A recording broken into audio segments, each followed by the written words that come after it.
வணக்கம். இன்னைக்கு நாம ஆங்கில இலக்கியத்தோட ஒரு முக்கியமான கவிதையை பத்தி தெரிஞ்சுக்க போறோம். வேர்ட்ஸ்வர்த்தோட டின்டன் அபே. வாங்க இந்த அற்புதமான கவிதைக்குள்ள ஒரு பயணம் போகலாம். இது வெறும் வார்த்தைகள் இல்ல, ஒரு ஆழமான உணர்வு. 5 ஆண்டுகள் கடந்துவிட்டன. 5 நீண்ட குளிர்காலங்களின் நீளத்துடன் 5 கோடைக்காலங்கள். இந்த புகழ்பெற்ற வரிகளோட தான் கவிதை தொடங்குது. கேட்கும்போதே அந்த நீண்ட பிரிவு, அந்த ஏக்கம் நமக்குள்ளேயும் வருது இல்லையா? ஒரு முக்கியமான இடத்துக்கு திரும்ப போற அந்த உணர்வை ரொம்ப அழகா அது வெளிப்படுத்துது. பாருங்க, இந்த கவிதை ஏதோ ஒரு தனிப்பட்ட படைப்பு மட்டும் இல்ல. இது 1798ல வெளியான லிரிக்கல் பேலட்ஸ் தொகுப்போட கடைசி கவிதை. சொல்லப்போனா இந்த ஒரு கவிதை தான் ஆங்கில ரொமான்டிசிசம்னு ஒரு பெரிய இலக்கிய இயக்கத்தையே தொடங்கி வச்சதுன்னே சொல்லலாம். இந்த கவிதைய பிளாங்க் வேர்ஸ் மோனலாக்ன்ற பாணியில எழுதியிருக்காங்க. சிம்பிளா சொல்லணும்னா இது ஒருத்தரோட மனசுல ஓடுற எண்ணங்கள் மாதிரியே இருக்கும்.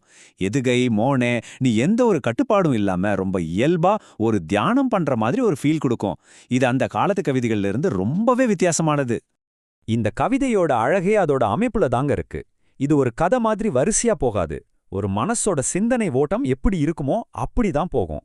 வாங்க நாமளும் வேர்ட்ஸ்வர்த்தோட சேர்ந்து அவர் மனசுக்குள்ளேயே ஒரு பயணம் போயிட்டு வரலாம். சரி, நம்ம பயணத்தோட முதல் கட்டத்துக்குள்ள போலாம். 5 வருஷம் கழிச்சு வேல்ஸ்ல இருக்கிற அந்த பள்ளத்தாக்குக்கு வேர்ட்ஸ்வர்த் திரும்புறாரு. அங்க அவர் என்ன பார்க்கறாரு, என்ன உணர்றாருன்னு பார்க்கலாம் வாங்க. இங்க வேர்ட்ஸ்வர்த் என்ன பண்றாருன்னா, வார்த்தைகளாலேயே நம்ம கண்ணு முன்னாடி ஒரு ஓவியத்தையே கொண்டு வந்து நிறுத்துறாரு பாருங்க. அந்த உயரமான பாறைகள், அமைதியான வானம், பசுமையான வயல்வெளிகள், அப்புறம் சின்ன சின்ன குடிசைகள்ல இருந்து மெதுவா வர்ற புகை, இந்த காட்சியெல்லாம் சேர்ந்து அந்த இடத்துக்கு ஒரு தனி உயிரியே கொடுக்குது. ஆனா இந்த இடம் அவருக்கு வெறும் ஒரு அழகான காட்சி மட்டும்தானா? இல்லவே இல்ல.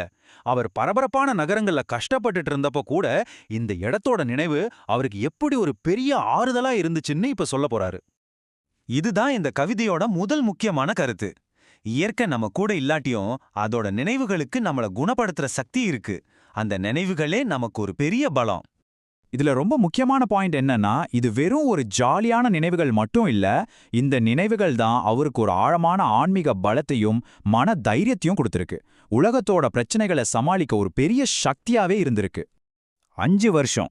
இந்த 5 வருஷத்துல ஒரு மனுஷன் எவ்ளோ மாற முடியும் இல்லையா? வேர்ட்ஸ்வர்த் இப்ப பழைய அவரையும் இப்ப இருக்கிற அவரையும் ஒப்பிட்டு பார்க்க போறாரு. வாங்க அது என்னன்னு பார்க்கலாம். இந்த ஒப்பீடுல தான் அவரோட மாற்றம் எவ்வளோ ஆழமானது நமக்கு தெரியுது. முன்னாடி இளமையில அவர் இயற்கையா ஒரு வேகத்தோட, ஒரு விதமான சிந்தனை இல்லாத உணர்ச்சியோட பார்த்திருக்காரு. ஆனா இப்போ அவருக்கு இயற்கையோட ஒரு ஆழமான தத்துவார்த்தமான ஒரு தொடர்பு கிடைச்சிருக்கு. இந்த மனமாற்றம் தான் அவரை இந்த கவிதையோட தத்துவ உச்சகட்டத்துக்கே கூட்டிட்டு போகுது. இங்க தான் அவர் இந்த உலகத்தையே பார்க்கிற விதத்துல ஒரு பெரிய மாற்றம் நடக்குது. அவர் சுத்தி இருக்கிற உலகத்துல இப்ப அவர் என்ன உணர்றாரு? அவர் வெறும் அழகான காட்சிகளை மட்டும் பார்க்கல. அதுக்கும் மேல அதுக்கு பின்னால இருக்கிற ஒரு பெரிய சக்திய, எல்லாத்தையும் ஒன்னா சேர்க்கிற ஒரு ஆன்மாவை உணர ஆரம்பிக்கிறாரு. இதுதான் இந்த கவிதையோட இதயமே. எல்லாத்தையும் ஒன்னா இணைக்கிற அந்த ஒரு தெய்வீக சக்திய அவர் உணர்ற அந்த ஒரு தருணம்.